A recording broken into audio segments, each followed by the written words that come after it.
talking and babbling a little bit here. Anyway, it's a very full talk. You want to do questions. So the time should kind of work out a little bit really close. If you have questions, try to hold them way till the end and take them to the side so we can go on to the next bit of the program and all that stuff. And so the next thing we do here is this is where I actually bothered to look at the video elf and make sure I didn't just blow it and interfere with his synchronization of the taping process. So you're rolling, actually. This is what we want to hear. We want to hear that I blew it and he's got the timing perfect. The other way around would suck because then the tapes would not be very good. Am I going to do a talk show this year? No, I just thought I'd do the intros. So what I'm doing is you got to go get a copy of A Knight's Tale. It's a video. It's a movie that came out. It's about people doing jousting and stuff. And it's a character which is based on Chaucer who does an intro for this knight at every tournament. And every tournament he gets better and better and better at doing these things. So I've discovered that 1 pint of Guinness is good for a kind of good warm up. 2 pints will be better, but I haven't actually gotten up to the 2-pint intros yet. But I've been practicing. I did knock duty this morning. These fools left me alone in a room with $150,000 worth of Cisco boxes. Anyway, you ready? Good. Here you go. Thank you, Rodney. Anybody want to see a Cisco 0 day today? It's actually a -2 day because I'm a nice guy, but we'll take a look at it. My name is Eric Smith. I want to talk to you guys today about security at Layer 2. A little background about who I am. I'm ashamed to say sometimes that I am a white hat. I'm network administrator for Bucknell University. It's a very nice university in Lewisburg, Pennsylvania. A little bit about our network there in the lower right. About 3,500 students, and we have more network than any other university I know based on the number of students that we have. I manage 900 network devices, 350 of which are access points, and a little over 500 miles of fiber on campus. A little bit of background for anyone who hasn't taken, networking 101 about what it means when I say Layer 2. Okay, Layer 2 is from the OSI model, which is a 7-layer model which describes the various functions of the network stack. So at Layer 1, a physical layer, it's just talking about getting 1s and 0s from point A to point B. At Layer 2, we take those bits, turn them into frames, and then at Layer 3, we do all the other stuff that you've been hearing about all weekend. So what's the big deal with Layer 2? Why do we care about Layer 2 security? Well, the real problem in Layer 2 security, specifically Ethernet in the terms of this talk, is that Ethernet has been around forever. And if you want a standard networking protocol that's been around forever and you want to maintain interoperability, you can't go back and add stuff to it later. Otherwise, your old devices stop working.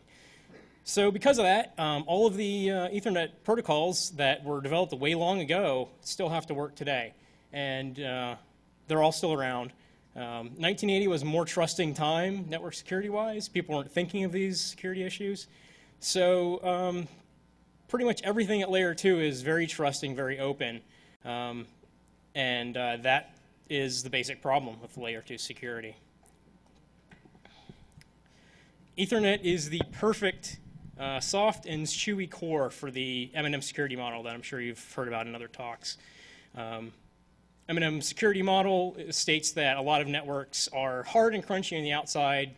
You have firewalls, VPN, you name it, whatever is at the Layer 3 boundaries of your network. You harden that as much as you like.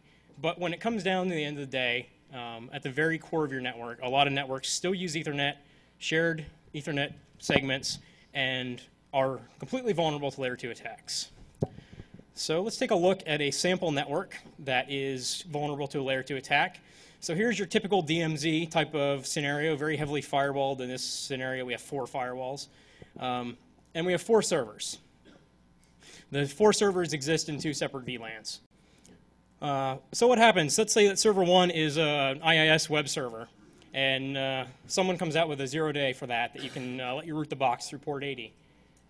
Well, guess what happens? If you own server 1, you now have Layer 2 connectivity to server 2 that does not have to pass through any sort of a packet filter. And you pretty much can have a field day now on server 2. So there is your soft and chewy core. So you may be thinking, yeah, so, well, am I vulnerable to this? Well, there are 2 different ways you might be vulnerable to a Layer 2 attack. First way, like I just mentioned, is the indirect way, where a hacker may take over one of your machines and do an indirect attack by launching the attack from the box they just took over. Or you can do a direct attack, layer 2 direct attack, in an environment where you have direct layer 2 connectivity to a potential attacker. So, you know, I come from a university. This is a big topic for me because we have 3,000 plus students who bring whatever PC they bring from home on our network, plug it in. They have 100 meg direct connection to our network at layer 2, shared subnets with 100 or so other students. So layer 2 is really important in this kind of environment. Everyone who works in an office, your office machine is probably vulnerable to layer 2 attack from one of your coworkers. Your coworker clicks yes on some pop-up that comes up when they were surfing a porn site or something, and somebody takes over that machine. Your machine is now vulnerable to layer 2 attack. Okay. So, keep this in mind anytime that you're using a network where you have multiple layer 2 neighbors that you don't trust.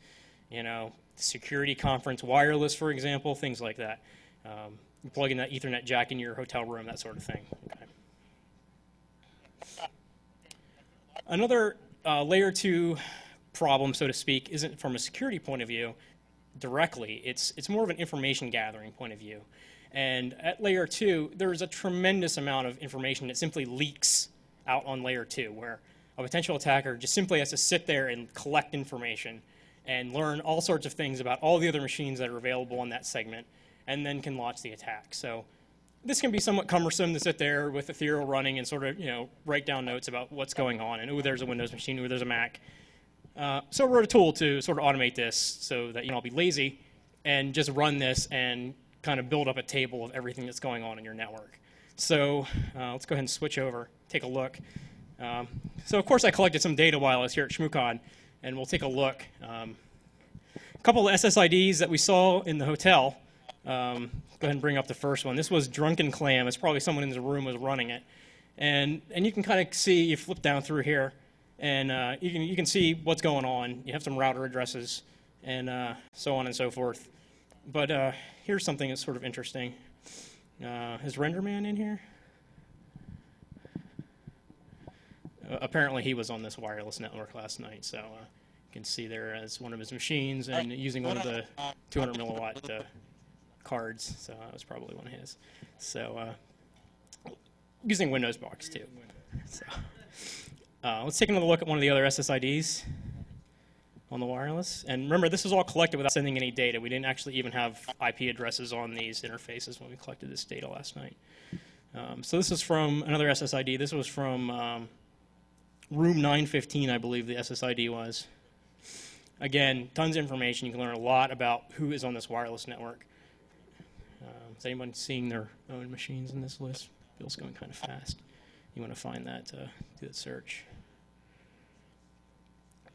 And as you may have heard, we have some interesting neighbors in the conference center today. And turns out, well, there's one of their machines. We Googled this. This is like a Christian rock band or something that's upstairs. So one of their machines was showing up on there. And you can see the domain name and the machine name of the machine. So again, lots of information leakage at layer 2 that goes on here. And it turns out the Shmoocon staff was nice enough to give us Cat5 hardwire jack. So I snuck in here when no one was paying attention and ran for a few minutes. And there wasn't a lot going on. This is obviously on a different subnet than the regular wireless traffic. But you can see that the Shmoocon network is at least running Cisco switches, and we have the MAC addresses of at least 2 of the Cisco switches that are in their infrastructure. And again, this is all collected without sending any data at all on the wire. This is all from just listening. So something to keep in mind. So I'm going to go down through a number of specific layer 2 security issues and what you can do about them. And I'm hoping to have a lot of demos today. So everyone cross your fingers that the demons aren't going to attack us. And we'll see what we can do. ARP, everyone's favorite. Any talk about layer 2 security is going to talk about ARP. ARP is the standard by which a machine will map a layer 2 address, like a MAC address in Ethernet, to an IP address if you're using IP. This is almost always done dynamically. And because of what I said earlier about the Ethernet protocols being very trusting, it's a giant bleeding, oozing hole. So just a little background for anyone who isn't familiar with what ARP does. So here's an example network. We have two machines. Fry wants to ping Leela. The first thing Fry has to do is figure out what the layer 2 address of Leela is on an Ethernet segment. So what it does is it sends an ARP request broadcast, says who has 1.2. Leela hears it, says, hey, that's my MAC address, that's my IP address rather, and replies and says, here's my MAC address. At that point, both machines will have learned the MAC address of the neighbor. We'll add it to their ARP table, and then they can communicate over Ethernet. So we said Fry wants to ping Leela, so what Fry is going to do next is build that Ethernet frame, put Leela's destination MAC address in the header of the Ethernet frame, send it out, and put the ICMP echo request in the payload of the Ethernet frame. Okay. Well, what happens if your attacker is on your same network and the attacker sends an ARP response that says, oh no, 192.168.1.2 is at this MAC address? Well, Fry is going to believe it because there is no authentication, no encryption, anything that goes on at layer 2. And Fry will believe it, will add it to its ARP table, and then any subsequent packets that Fry tries to send to Leela are actually going to go to the attacker's machine. So we're going to do an ARP spoof demo and kind of show you guys what goes on here. Go ahead. So here's our trusty Mac. 254 is the server in this network. It's an FTP server, and Bill's going to run the ARP command there to show you that 254 has a MAC address ending in 6930. Okay, so what happened when he pinged that? The Mac did an ARP request, the server replied, learned the MAC address. So now we're going to spoof an ARP reply from the attacker's machine, telling it that 1.254 is somewhere else. So are we ready? Go ahead and let's look at the ARP table again. Okay, so now you can see 1.254 has some completely different MAC address. So after receiving a single packet, the operating system will update the ARP table to reflect the attacker machine. So if you're clever about what you run on that machine, you can do all sorts of nefarious things. So go ahead. Bill's going to log into an FTP server. This may be something in your production environment, something like that. And you're going to go download a file and just generate some traffic. Okay, so from the client's point of view, they still have network connectivity. Everything still works. They saw no error messages. Nothing happened. Okay. Switch over to the ThinkPad. And let's take a look at what we got here. So of course what we did is we spoofed the MAC address of the server, told the Mac that we were the server, and then we did some IP tables magic in the back end to actually let the traffic continue to flow. So go ahead and, of course, we can sniff passwords really easily this way. So that's the basic ARP spoof attack. Okay.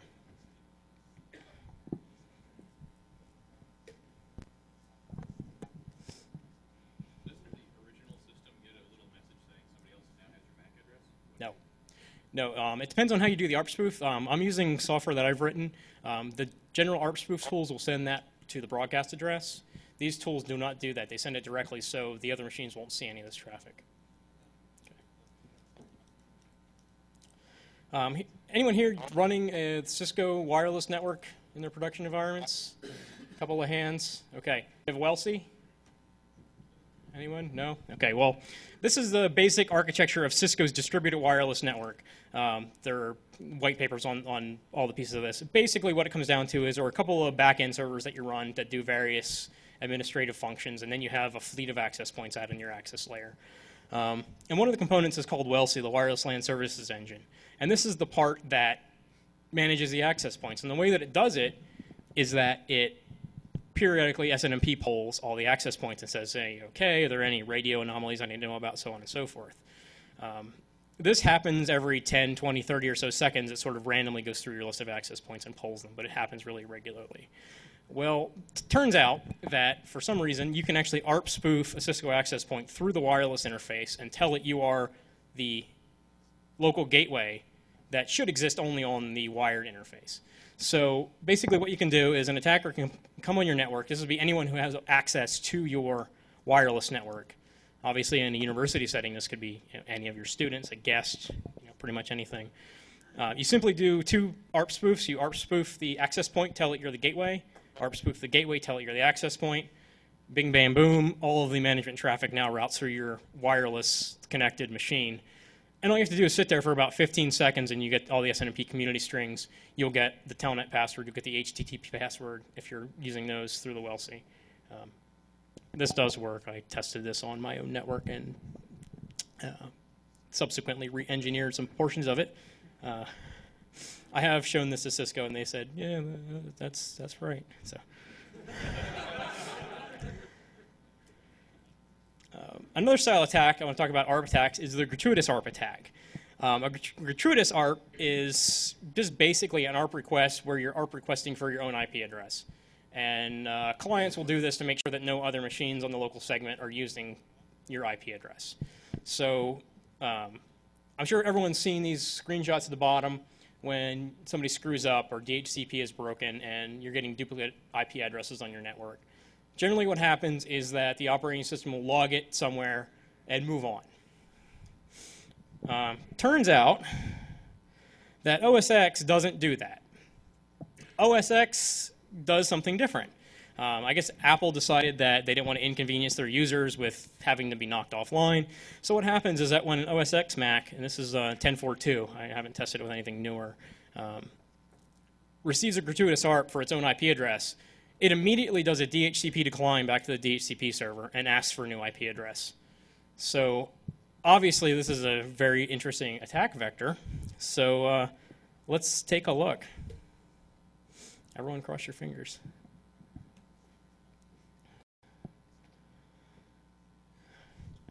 So we send a gratuitous ARP, and here's the error message you would get in OS X Mac when it sees a gratuitous ARP for its own IP address. It's very nice to tell the user that, hey, something's going on. So go ahead and click on OK. And we miss an important part here. But what we actually did, I'm sorry that you missed this part, but we actually, the initial IP address of this machine was 192.168.1.240.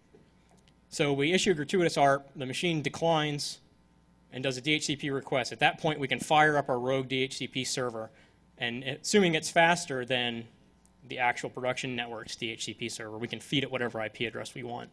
So you can actually pretty much arbitrarily reassign the IP address of any OS X Mac that you have layer 2 access to. And of course, once you do this, you pretty much own the box, and you can do all sorts of nefarious things, like what Bill's going to show us right now. Fire up www.microsoft.com, and I think you can see what's loading there. So you can have all sorts of fun. So, a real operating system. Obviously, the potential here exists to put up a spoofed PayPal site or a spoofed eBay site or something like that. But if you're running OS X and you're on layer 2, and you get one of those, your IP address conflict error comes up, don't just ignore it. Yeah, there may be something going on. Interesting side note to that, you can actually feed the machine back the same IP address with a different DHCP server if you want it to really be clever. It will take the same IP address back.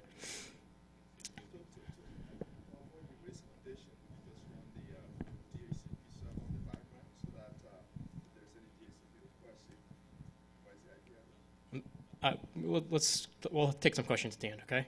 I want to get through some of this other stuff, and then we'll take some questions, okay? All right, so who wants to see the 0 day?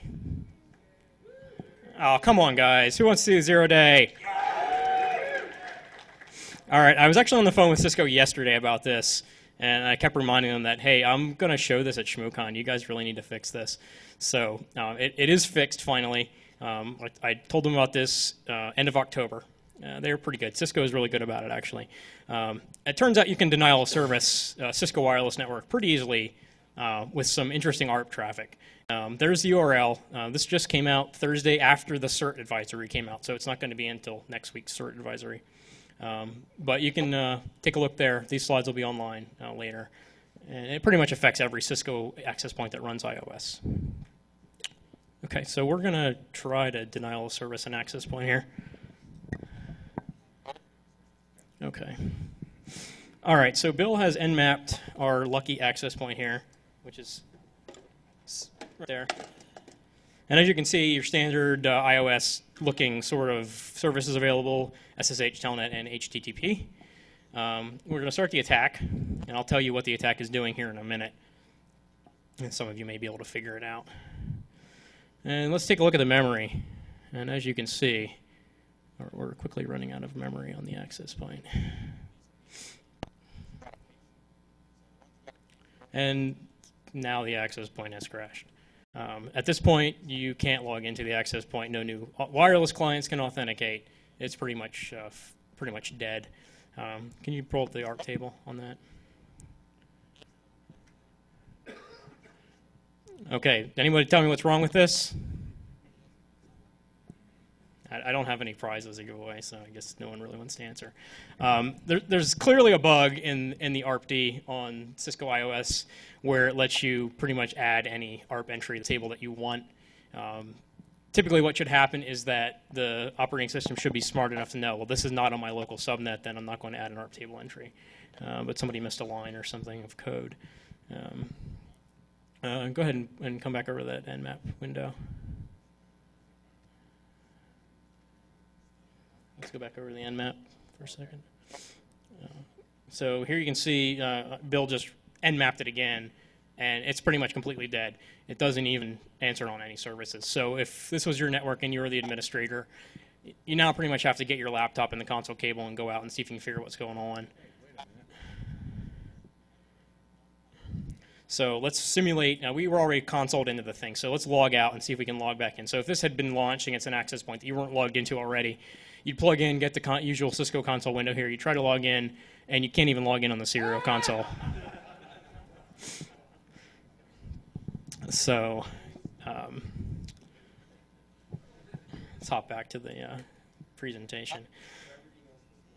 So it pretty much completely kills the AP. So we were curious. We were curious. Well, can you take down more than one AP with this attack? So my good friend Bill up here works for a university a couple of miles down the street. So I somehow managed to talk him into letting me try this on his production network. So one day, he and I got together and we launched this attack against his network. But what we did is we sent the ARP reply to the broadcast address so it would hit all the access points in that subnet. Yeah, it worked. We did this in the library. He had 14 access points in the library, and the wireless network in the entire library went down. Right about that time, Bill's boss walked by his office and said, why can't I get on wireless? So we're like, yeah, well, we're just working on that. So then, since I'm such a helpful friend, I actually followed Bill around. I have to go out of order here a little bit. And as he had to power cycle all of his access points in the library. So let this be an advertisement to everyone to buy powered switches. You don't want to have to go around and unplug all of your access points. Bottom lower left-hand corner, I finally realized, oh wait, I have all these on power injectors. So I just unplugged the Ethernet cord from the power injector on 14.1. I think there was a couple of hands here that said they had WellC. Here's Bill's WellC screen from the university, and WellC did a great job of telling us that all of his access points were down, but they couldn't do anything to fix it. So, Very handy. Go WellC, right? Yeah, your access points are down. Sorry. Okay. So, countermeasures. What can you do about all this ARP nonsense? All right. Well, the basic problem with ARP is that it's all dynamic and everything trusts everything. So simply turn off the dynamic function and use static ARP addresses. I'm not going to go into the code. There's code for pretty much all these examples for iOS, so you can take a look at the slides later. If anybody has any questions afterwards, be glad to answer any questions, but I don't want to bore everyone with Cisco syntax here. The problem with static ARP addresses is that it's a giant pain. You pretty much have to put a static ARP address entry for every machine that you want to communicate with at layer 2 on every machine that needs to communicate to its neighbor. So this is a reasonably bad solution, okay? But it works. So if you had a Windows machine, there's the syntax. It's just ARP-S for static, IP address, and the MAC address. And if you look at the ARP table, it'll tell you it's a static address. So once you have a static address, the attacker sends an ARP reply. It's simply ignored, okay? Another more elegant solution, a solution that I actually like.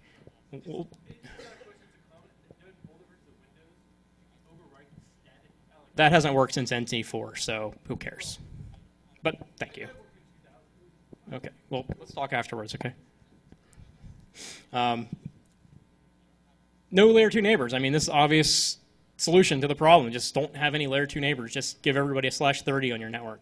So if you're NATing and you have, unlimited IP addresses, basically, not a problem. Good solution for your really sensitive servers.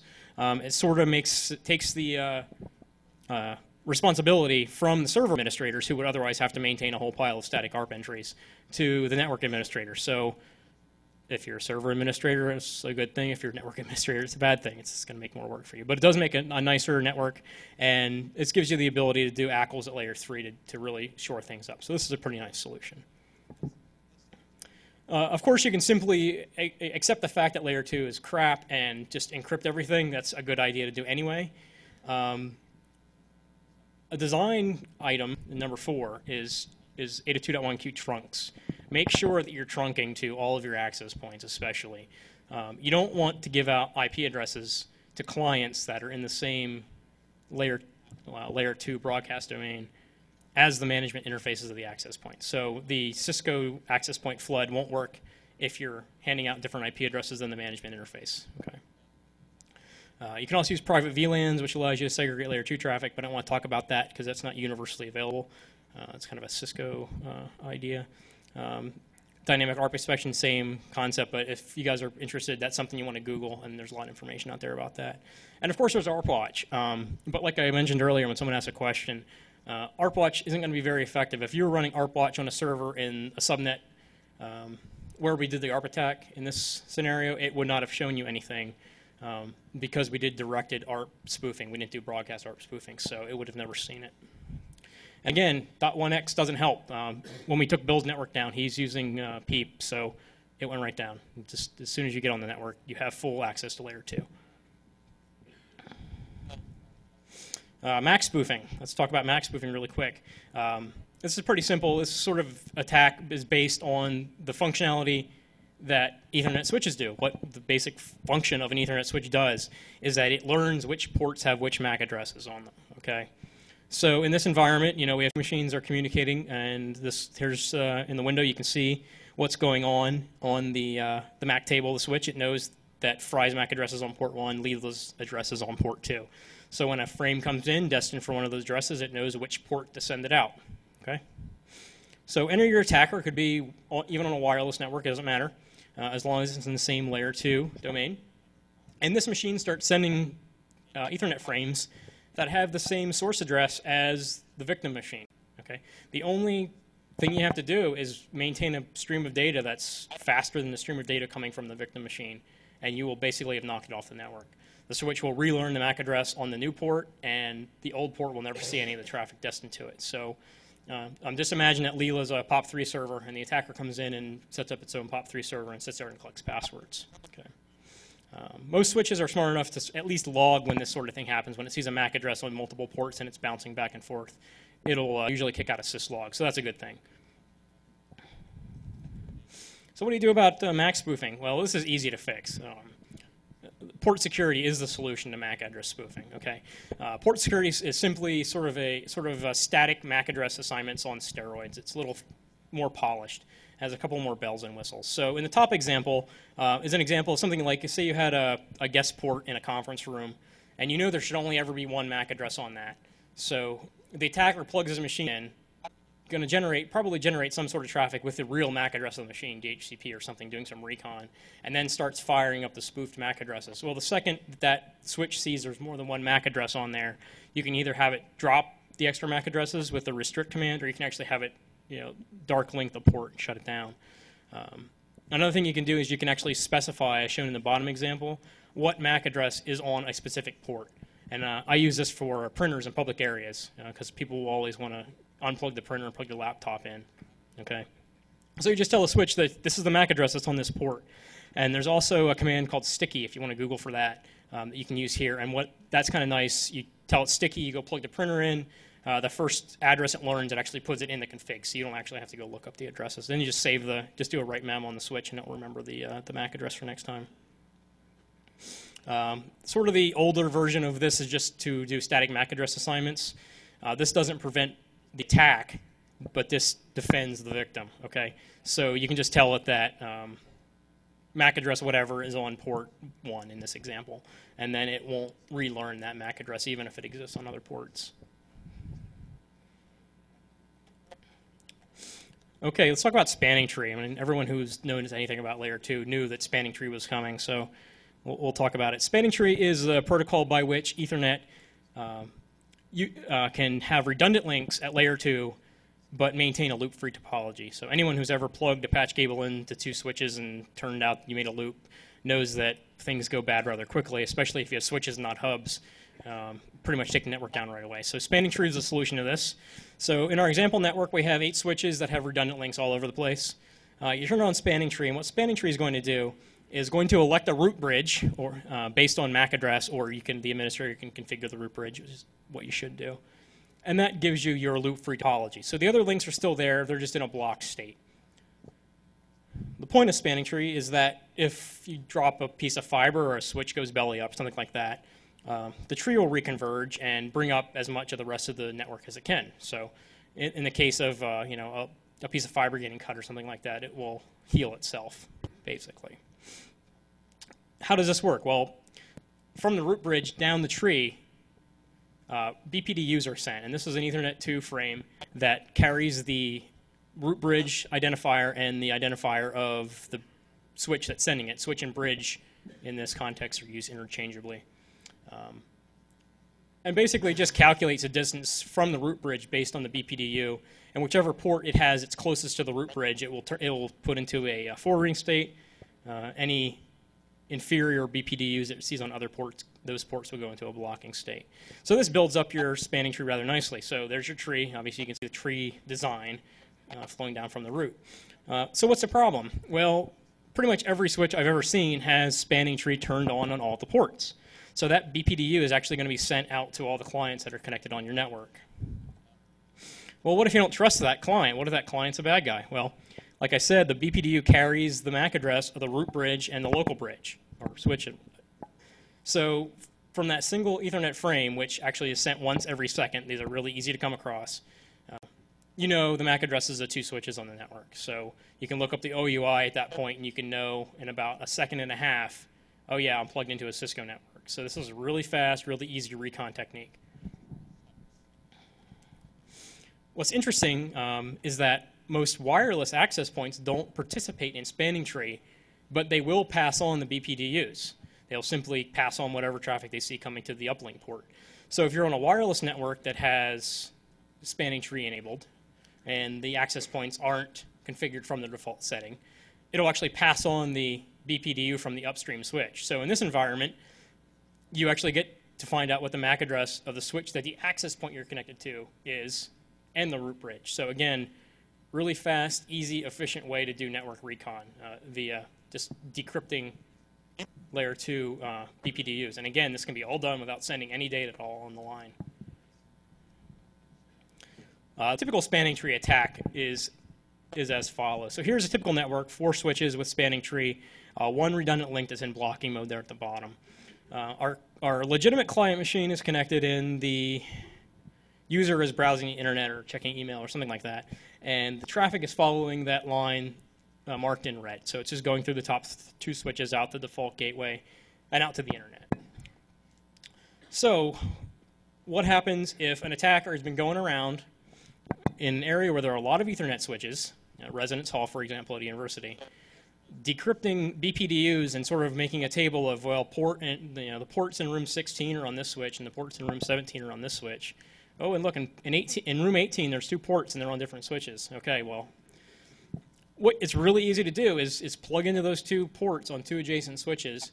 You can spoof the BPDU, or you can actually just plug in a Cisco switch or any switch that runs spanning tree if you want to be lazy about it. Configure it to be the root. And to do that, all you have to do is go in and give it a lower priority in the root, which is easy to know what the priority is because that's also carried in the BPDU. So spoof the root bridge. You're going to cause a spanning tree reconvergence, and your network is now going to look like this. All the data is now flowing through the attacker's machine, so you have pretty much free access to any unencrypted traffic going by. and you pretty much own everything downstream, including the management interfaces of all of those Cisco switches or 3Com or whatever you're running in your network. So what do you do about spanning tree? Well, if you're not using it, some people advocate turning it off. Not a terribly great idea because if you don't have spanning tree running, that same attacker could find those 2 ports that are on 2 different switches, not via spanning tree, but by some other technique, hook them together and cause a loop and do a denial of service. So not a terribly great idea. A better idea is to use root guard, which is here number 3. And what this does is this allows spanning tree to run on an access layer port, but will not allow those ports to become the root. So if somebody tries an attack like this, it'll simply fail because that port isn't allowed to be root. So that allows the loop prevention techniques to occur, but prevents the root basically from inverting the tree on a particular set of ports. So that's usually what you want to turn on. Let's talk about CDP for a second. CDP is Cisco's proprietary protocol that Cisco devices use to talk to each other. This is really handy from a network administrator's point of view because you can log into a switch and it will show you all of the directly connected Cisco devices. Okay. Handy not only to the administrator, but there are actually some software functions that use this. Cisco voice over IP phones specifically use this to identify a phone as a voice over IP phone. Cisco's voice over IP phones, like most IP phones, have a 3-port switch in them, so you can plug your PC into them. So it uses that to do some QoS and some other things. And there are a few routing protocols, on-demand routing, things like that, that use it. The switches actually just store the neighbor information in RAM. So it receives a CDP broadcast, it goes in RAM, and it just builds a table. So here's a quick example. If you had a Cat6 switch with 4 3550s attached to it, you could issue the command show CDP neighbors. It'll tell you the name of the neighboring switch, what port on that switch you're connected to, what port on the local switch it's connected to, and what the platform is. So again, this is great for administrators who don't like doing documentation like me. Very, very handy feature. And there's actually a lot more information in a CDP frame than that. And here's a detail, and you can just kind of get an idea. It tells you pretty much everything it knows about the neighbor, including like iOS version. So if you're looking for bugs or anything like that, getting a hold of CDP is really handy. And it also tells you the management interface of the upstream device. So again, there's some of the pieces of information that an attacker might receive if CDP is running on an access layer port, which guess what? It is by default. So you take a Cisco switch out of the box, you plug it in. Every port's going to broadcast that CDP information. So you plug in and you can get a pretty good network topology, at least a start on doing some recon work just from decoding a CDP packet. We do it on time. We're good. Okay, you want to do the flood? All right, we're gonna do a demo that is probably not going to work, but we're going to try it. We just put this together last night. Way back in 2001, there was actually an exploit where you could do a CDP flood against Cisco gear, and it would overflow the memory table, very similar to the ARP attack that I showed you earlier. That's been fixed in pretty much everything. So at this point, at least to the extent of my knowledge, CDP can't use to cause a denial of service or a service outage situation, but it can be used to sort of annoy network administrators, or you can sort of leave a calling card, that sort of thing. It could be a lot of fun. I'm sorry? Yes, it's patched in 2001. Thank you. All right, let's fire it up. We're just going to run a program called CDP Flood, and this is just going to build CDP frames and send them out the Ethernet port as fast as it can. So let's hop over to the console port on this guy. So imagine you're logged into the switch and you want to kind of get an idea of what's going on. Some users have had some reported some slowdowns, things like that. So you serial console in there and you take a look at CDP neighbors detail and you run it. Let's see what we get. I mean, you can just fill it with whatever garbage data you want. So this actually does kind of run the CPU of the switch up to 100%, and you can't telnet into it, but it's kind of lame. I mean, it's not really a good denial of service, but it's something fun. So yeah, you can see the name of our security group coming up there if you squint your eyes. So, okay. Go ahead. All right, so back to this. So what can you do about CDP? Well, You can turn it off if you're not using it at all, but it's really handy, so you don't want to do that. The easier thing to do is just shut it off on a port where you know there's not going to be any other network gear. So if you're putting a port in a conference room or a residence hall, thing like that, just do a no CDP enable on that port and just shut it off, and you don't have to worry about it. DTP, let's talk about dynamic trunking protocol. Again, this is another turned on by default out-of-the-box Cisco feature. And this allows multiple Cisco switches to automatically form 802.1q or ISL trunks between directly connected Cisco devices. So if you took two switches out of the box, you did nothing to them, plug them in, they're going to trunk, okay? And they'll pass multiple VLANs back and forth. Again, this is on by default. So let's take a look at the network that probably everyone here is running, where you're using VLANs for security, even though you shouldn't. So you have multiple VLANs. We have a VLAN 100 with our public servers, our public web server, things like that. VLAN 200, say that's a credit card processing or finance or banking or something like that. And then there at the conference room in the end of the hall, we have a guest VLAN where we don't let them get to anything on campus, or we let them get to, we let them get to port 80 of the public web server. You can take a look at the example router ACLs there. But basically, you're using the router ACL as your security device. Well, if you forget to turn off DTP, all the attacker has to do is spoof the DTP conversation, and poof, like magic, that access layer port is now an 802.1q trunk, and you have access to all of those VLANs. So you can now attack the machines in the private server's VLAN directly without crossing a layer 3 boundary. So that 6509 or whatever it is you're using to do your layer 3 routing will never see any of that data. So obviously turn off DTP, just don't use DTP. I included the number 2 there if for some reason you needed to allow DTP in your network, but if anyone can give me an idea of why you would do that, I would like to hear it. I can't think of any design reason to actually use DTP unless you just don't know how to configure your trunks statically.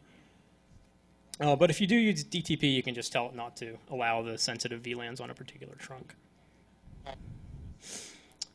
Broadcast flooding. Let's take a look at the broadcast flooding. This is another layer 2 attack that simply exploits what is layer 2.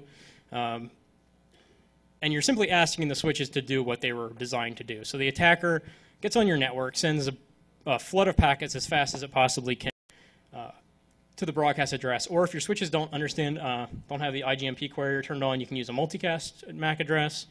Or you can even use just any random MAC address that doesn't actually appear on the network. It'll have the same function of flooding that information out to all the ports. So if you're the unfortunate guy who's connected to this layer 2 segment via wireless, and for some reason the attacker is using the 100 meg port that's in the hallway where you unplug the laser printer, you're off. You're done. It just drops you like a lead weight. And you can pretty much drop everyone else just by doing a 100 meg flood on a 100 meg switch. And we have a demo for this. I'm going to save it to the end if there's time, because there was some other stuff we want to do. So how do you fix a broadcast flood? Again, this problem has been fixed. This is easy to solve. You simply use the storm control features in your switch. So this is the syntax for Cisco 3550 if you want to enable storm control. And you can simply specify what the broadcast packet rate should be, the maximum rate should be. So first line there says that if it receives more than 20 packets per second, you're going to filter those frames. So this will filter all broadcast traffic until the rate drops back down to less than 10 packets per second. At the bottom, you can actually also specify it by percent of the link. So the first line, this number 2, basically says, allow 1 meg of broadcast traffic. If it gets more than that, filter it, and don't let it go back through until you get past half a meg. You can also do unicast filtering. This is more tricky because by the sheer nature of what most people do on a network is going to be unicast. So, good luck on getting that to actually work. If you're going to say 50 megs while somebody transfers a big file, it's going to see it as a storm and shut you off. And multicast. You can do multicast as well, same syntax. So what happens? Let's put it all together and take a look at what kind of a switch config you should have for a port that you can't trust, a port that you have somebody plugged in you don't know, you don't have control over the end machine. And this pretty much just collects everything we talked about. You want to switch port mode access, shuts off DTP. We're turning on port security. In this case, we're saying a maximum of 5 MAC addresses. I use 5 because you're going to have, like in a residence hall, you're going to have laptop, desktop. We do our video over IP, PlayStation, Xbox, so that's our 5. So anybody who does more than that's up to something, and it's going to incur my wrath. And we're doing a violation restrict, so it doesn't actually shut the port down. It just blocks any further MAC addresses. So we've had situations where people are having LAN parties, and they plugged a hub into their port in their room and then got their port shut off, that sort of thing. Storm control we already talked about, so we're going to filter broadcast, multicast, and unicast. In this environment, we're filtering unicast at 50 megs. So far, it's been working, but again, that's a number you really have to play with on your network. Turning off CP, and we're enabling spanning tree guard route. Another feature for spanning tree is BPDU guard enable. These two are sort of exclusive. You have to pick one. BPDU guard will simply shut the port down if it sees a BPDU if somebody tries to plug a port into a switch. So decide whether you're going to let your students or whoever plug switches in and then use the appropriate command. And finally, no keep alive. Keep alive sends this packet out once a minute, I believe it is, simply to keep a port alive. It carries the MAC address of the switch, so just turn that off. So I'm going to talk about some new projects we're working on, that some of which are done, some of which are not done. This is one that is in the abstract. It is not done. It's sort of working, but we'll get this. This is probably going to be presented at EDUCAUSE later this year. Basically, this responds in real time to layer 2 attacks, allows the administrator to know in real time about layer 2 attacks. And it simply uses a SMS to alert the administrator, and then you can reply via SMS and tell it what you want to do. So if somebody does a broadcast flood, you get your phone goes buzz, and you can go shut the port down and go back to sleep or whatever and worry about it on Monday. Okay. And as you can see, I took that picture this morning. And this is another project that this one is done, and we're hoping to be able to show this to you guys live. Like I said, I come from a university environment, and a big problem in a residential university where we're giving everyone 100 access is that everyone wants to plug in an access point and have wireless in their room. I have 350 access points on campus that are legitimate managed university access points, but for some reason, there's always dozens of links. This is unencrypted on channel 6. So I needed a way to quickly deal with this problem because it was a security risk and nobody understood that. Nobody from the client's point of view, they didn't really care. Like, all right, go ahead and use my network. And I tried to explain to them, well, if somebody gets on there and sends an email to the president and says, I'm going to kill you, guess who they're coming for? They're coming for you. So we built this. This is a modified Linksys WRT54G. It runs software that I wrote. It has an LCD panel in it, as you can see. And here's some screenshots of what it does. Can we get that fired up and get it on the camera? We're going to try to, I have brought this along. It's not going to obviously shut anything down, but give you guys an idea of what it can do. It does a scan, and it looks for unencrypted access points.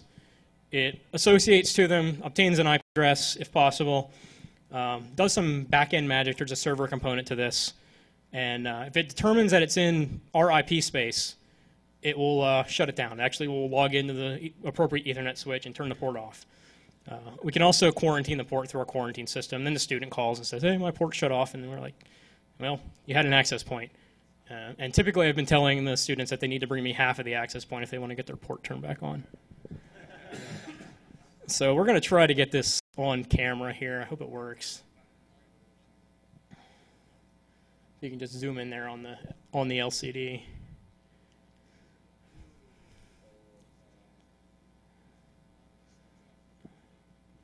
All right. There's a button on the bottom. Can you please press that metal button on the access point? I'll turn the backlight on. So this is just going to go through all the networks here. It's going to communicate on the back-end server. The back-end server is going to tell it, obviously, that these aren't on the Bucknell network and just move on to the next one. But if they were on campus, it would actually log in and shut the ports off. So we're going to make a couple of these. Our students are moving in on Wednesday, so I'm going to send the students that work for me out in the field, just walk around with these and sort of ruin people's move-in day, I guess. Okay. All right, thank you. Go back to the video. Let's go back over. How are we doing for time? 5 minutes? Okay, we got a couple of more slides.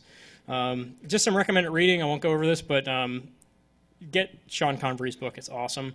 It really goes over a lot of this stuff in good detail. Okay, and there's NSA config guides for pretty much everything out there. And some acts, thanks especially to Bill for letting me shut his network down on multiple occasions. Bill's my colleague right here. And especially thanks to Bucknell University for letting me, actually paying me for doing all this stuff. This presentation's on our website. You can take a look. It does not have the Cisco zero-day stuff in it yet because I was being a nice guy. So I'll update that with the slides you saw today, and some of our code will also be up there. Yeah, go ahead.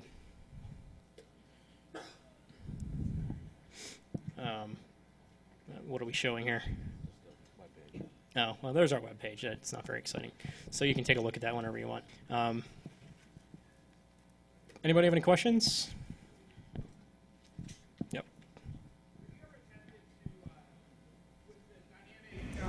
Trunking, just put trunks in that it crashes the switch. Sorry, can you repeat that question, please? Sorry. Have you ever tried with the dynamic trunking to put so many new trunks into a network that it crashes the switch? I have not tried, but I don't think it would crash a switch because by the nature of what an Ethernet trunk is, you can only have one per port. So try it, let me know. If it works, we'll talk about it next year at Shmoocon. Other questions? Somebody had a question over here earlier that I deferred.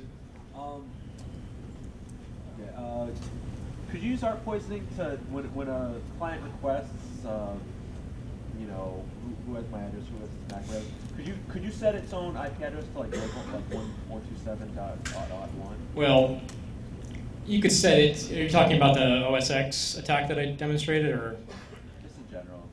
we're talking about ARP spoofing? You're not setting the IP address of. You're not setting any IP addresses. You're setting MAC addresses. So when a client machine asks for, you know, what is the MAC address of the default gateway, for example, it already has the IP address. It got that from DHCP, or it got it from some other source, DNS, whatever. So you can't change the IP address, but you can spoof the MAC address. And that's another style attack, actually, you can do, is you can listen for ARP requests and then try to get an ARP response back in before it loads it. But I found that most operating systems, even if they don't already have an ARP table entry, you can just sort of randomly send them ARP replies, and it will add them to the ARP table. So it doesn't really, the timing doesn't really get you. An ARP reply doesn't have a MAC address, an IP address in it. It doesn't have a different IP address in it. I don't think so. I don't think you could do that. Try it, let me know. Yeah. Two questions, actually. For the ARP star, it's a Linux kernel module that goes in and actually attaches the way ARP is handled by the Linux kernel.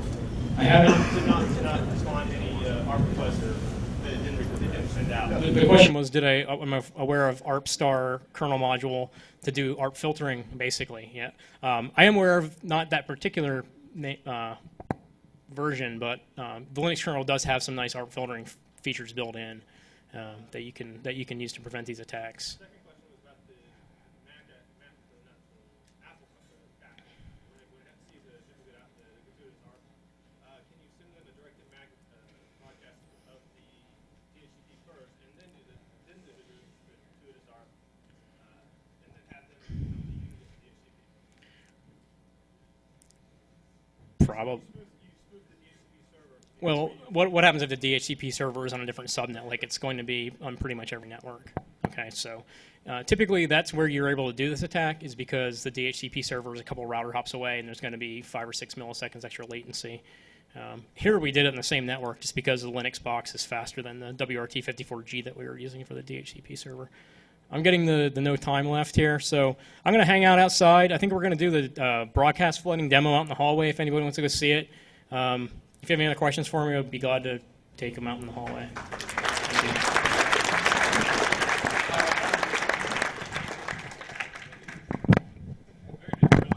Thank you. Thank you. Yes.